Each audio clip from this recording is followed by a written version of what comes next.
Bienvenue dans cette seconde vidéo. On va parler aujourd'hui de la question de la divinité de Jésus. Jésus n'est pas Dieu dans la Bible pour un certain nombre de musulmans. Alors, vérifions ça. Dans le Coran, Jésus s'appelle Issa. Et Issa a de grandes qualités. Il est un grand prophète. Il guérit les lépreux, il redonne la vue aux aveugles, il ressuscite les morts, selon la sourate 510. Le Coran explique même que Issa est fortifié du Saint-Esprit, à la sourate 2, 253.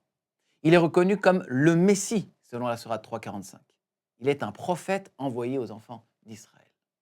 Tous ces éléments reprennent ce que la Bible nous apprend. En revanche, selon le Coran, Jésus n'est qu'un prophète comme les autres, mais il n'est certainement pas Dieu ou le Fils de Dieu fait homme, comme le disent les chrétiens.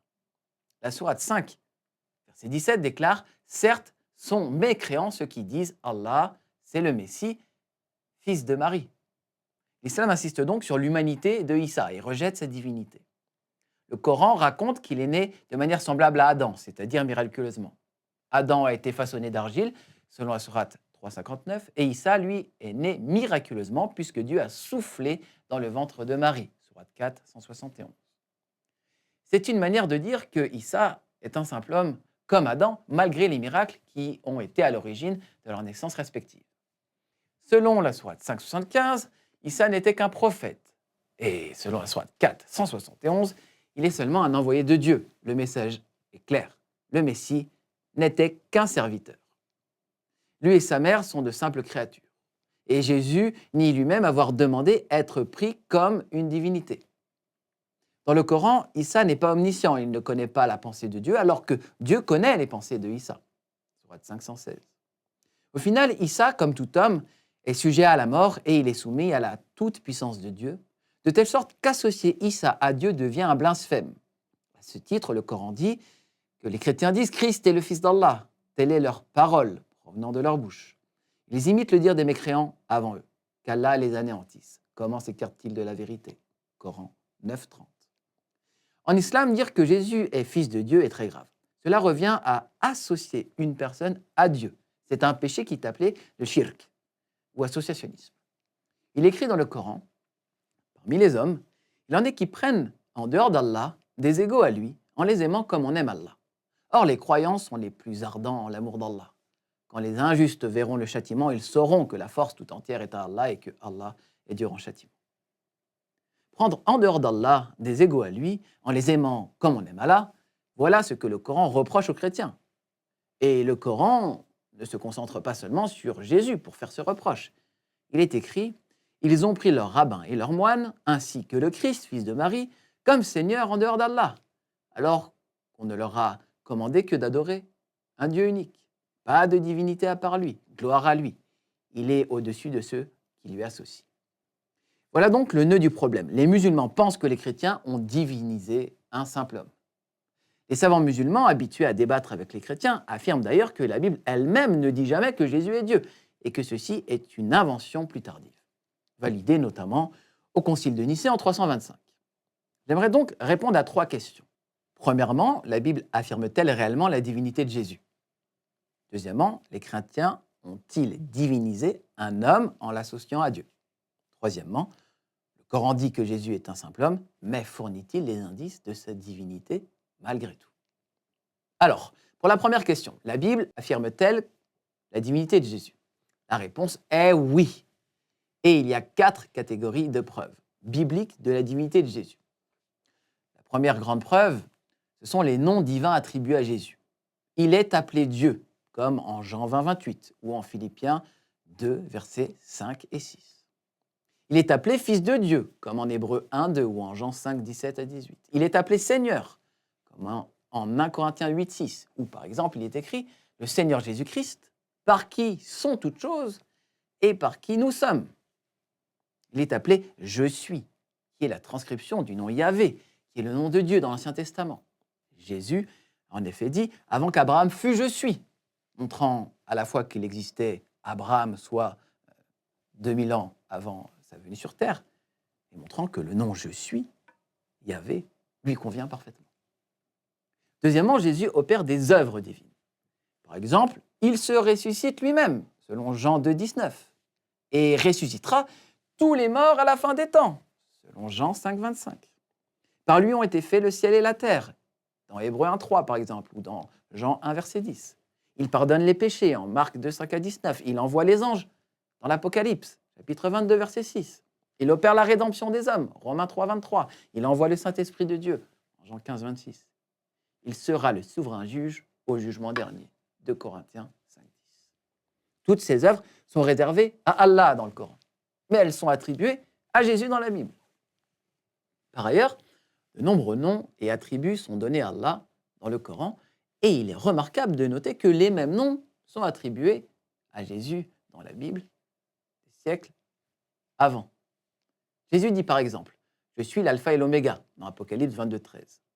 Et cette expression correspond exactement à 2 des 99 noms d'Allah dans le Coran. Al-Awwal, le premier, Al-Akhir, le dernier. Le thème biblique est ici clairement repris par le Coran. Jésus dit être la lumière en Jean 8, 12, comme Allah est appelé An-Nur dans la sourate 24, 35, qui veut dire la lumière.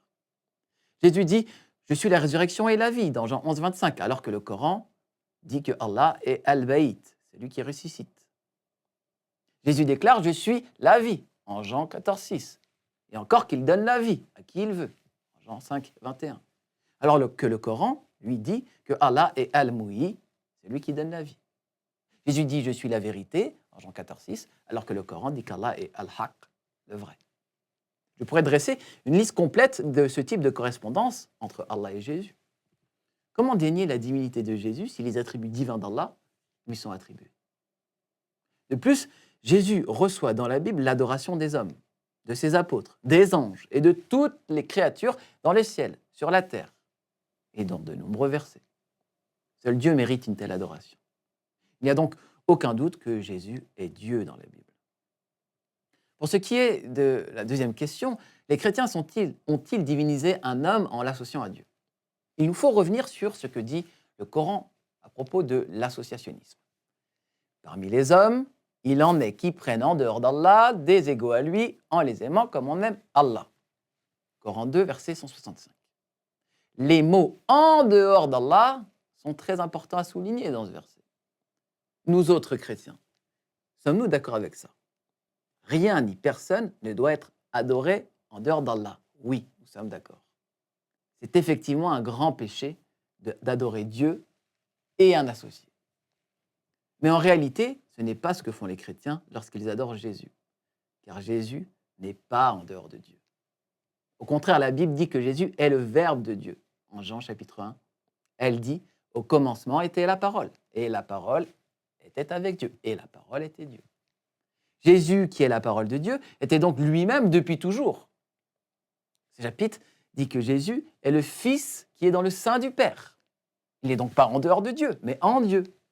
Ce qui est logique, puisqu'il est le Verbe même de Dieu. Jésus dit en Jean 16, 28, « Je suis sorti de Père, je suis venu dans le monde. Maintenant, je quitte le monde et je vais au Père. » Et il déclarait, « Croyez-moi, je suis dans le Père et le Père est en moi. » Et encore, « Moi et le Père, nous sommes un. » Jésus était auprès de Dieu avant la fondation du monde, selon Jean 17, 5. Et la Bible affirme encore qu'avant de venir dans le monde, Jésus, le Fils de Dieu, était dans sa condition divine, Philippiens 2, 5, 6. Et que par ce Fils, Dieu a créé tout l'univers. Tout semble indiquer que Jésus est donc le Verbe divin, la parole éternelle et inaltérable de Dieu. Tous ces versets nous apprennent que Jésus n'est pas une créature en dehors d'Allah, mais il est constitutif de l'être même de Dieu, son Verbe et la lumière émanant de lui. En réalité, ne pas louer Jésus, c'est ne pas louer Dieu dans la plénitude de son être. Ne pas louer Jésus, c'est louer un autre Dieu que celui de la Bible. Ce sont donc pas les chrétiens qui divinisent un homme, mais Dieu qui s'est fait homme. Et cela n'est pas choquant, car rien n'est impossible à Dieu. Finalement, il y a peut-être des indices de la divinité de Jésus dans le Coran, malgré tout. Regardons ça. C'est un débat assez courant entre chrétiens et musulmans. Il n'y a pas de doute sur le fait que Jésus est présenté comme un homme et non comme Dieu dans le Coran. Mais certains chercheurs, même musulmans, estiment que le Coran lui-même donne des indices qui montrent que Jésus n'est pas un simple homme et que quelque chose de divin est associé à sa personne plus que n'importe quel autre prophète. Le Coran dit notamment « Le Messie, Issa, fils de Mariam, n'est qu'un messager d'Allah, sa parole, wa kalimatuhu, qu'il envoya à Mariam, Marie, et un souffle de vie, warun, venant de lui. Vis-à-vis d'Allah, Jésus est donc sa parole, selon la traduction française, et un souffle de vie venant de lui. Dans la Bible, Jésus était déjà appelé la parole de Dieu, comme nous l'avons vu. Et cette affirmation était connue depuis des siècles avant l'arrivée de l'islam dans le Nouveau Testament. Et puisqu'il est écrit que la parole est Dieu, lui-même, en Jean 1,1, Jésus a toujours été considéré comme divin. Les musulmans sunnites estiment que l'expression sa parole dans le Coran veut dire que Jésus est le produit de la parole de Dieu, le fruit de son décret, et non le verbe divin au sens biblique. Par exemple, le commentateur musulman Zamkhari explique que Jésus a été appelé Verbe de Dieu parce qu'il est venu à l'existence par la seule parole de Dieu. Pourtant, le chercheur musulman Ali Merad pose la question. Le Christ a-t-il été conçu en vertu de la parole de Dieu ou bien est-il lui-même la parole de Dieu? Et il explique que le texte ne dit pas que le Christ est seulement le messager de Dieu né de sa parole, mais qu'il dit bien le messager de Dieu et sa parole. Il ajoute que dans la sourate 3,55, il n'est pas dit « Dieu t'annonce la bonne nouvelle d'un enfant produit par sa parole », mais plutôt la bonne nouvelle d'une parole de lui. Autrement dit, dans ces versets, rien ne permet de dire que Jésus est le produit d'une parole divine, mais il est bien la parole divine lui-même. Pour beaucoup de commentateurs musulmans, Jésus est appelé parole de Dieu parce qu'il est le produit de la seule parole de Dieu, étant né sans père, par l'unique soi divin. Mais le théologien Karim Areski note toutefois que l'objection fondamentale que l'on peut opposer à cette explication est le fait que Adam ne soit pas appelé parole de Dieu, bien que lui aussi soit venu à l'existence sans père ni mère et uniquement par la parole créatrice. Pourquoi une telle exception pour Jésus? Quelle a été l'influence de l'affirmation biblique selon laquelle Jésus est le Verbe de Dieu? Y a-t-il ici un indice de la conception originelle à propos de Jésus? Karim Areski écrit par ailleurs que la deuxième déclaration coranique, réservée uniquement à Jésus, est Jésus, esprit de Dieu. Si pour Adam, Dieu a insufflé son esprit en lui, pour Jésus, c'est tout son être qui est l'esprit de Dieu, y compris son corps physique. Voici une réflexion intéressante qui pourrait aussi être un indice de l'ancienne conception chrétienne concernant Jésus. Ensuite, Ali Merad s'intéresse au mot bachar dans le Coran. En effet, ce terme renvoie à la nature humaine et Mohammed l'utilise souvent dans le Coran pour dire qu'il n'est qu'un homme. Il est remarquable à cet égard qu'à aucun moment le terme bachar n'est appliqué au Christ dans le Coran. Il semble évident pourtant que c'eût été le meilleur argument pour infirmer la conception de la divinité du Christ et pour présenter celui-ci sous les traits d'un simple mortel.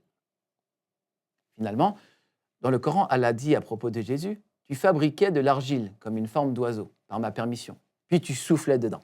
Alors, par ma permission, biznillah, elle devenait oiseau. » Jésus semble être décrit ici comme co-créateur avec Allah. Il est le moyen par lequel Allah a créé un être vivant. Cette histoire est tirée d'une légende chrétienne datant du IIIe siècle, dans un écrit appelé l'Évangile de l'enfant selon Thomas. Ceci montre encore une fois que le Coran au 7e siècle intègre des conceptions plus anciennes de Jésus, une conception qui lui donnait un statut supérieur à celui d'un simple homme, un statut divin. Jésus est Dieu dans la Bible. Et le Coran montre des contradictions dans son raisonnement à ce sujet. Le Coran est donc plein de mystères au sujet de Jésus. Et quelles que soient les interprétations des versets coraniques, nous avons vu que les preuves bibliques de la divinité de Jésus sont très nombreuses. On lui donne des noms divins, il fait des œuvres divines, il a des attributs divins et reçoit des honneurs divins. La divinité de Jésus ne date pas du concile de Nicée au IVe siècle, comme certains le croient, mais bien des enseignements de Jésus et de ses apôtres que l'on retrouve d'ailleurs dans la Bible au 1er siècle, mais aussi en dehors de la Bible, dès le 1er siècle, dans toute la littérature chrétienne. C'est encore la foi des chrétiens aujourd'hui. Elle fut celle des chrétiens des premières communautés fondées par les apôtres, et il n'y a aucune raison biblique pour que cela change. Alors je vous laisse méditer sur ces quelques éléments pour vraiment vous poser devant Dieu et lui poser la question à lui, qui est Jésus? Et je suis sûr qu'il vous le révélera. Si ce thème de la divinité de Jésus vous intéresse, je vous invite à vous procurer le livre que j'ai écrit, La divinité du Christ face à l'islam, où vous aurez un argumentaire tout à fait complet de ce sujet.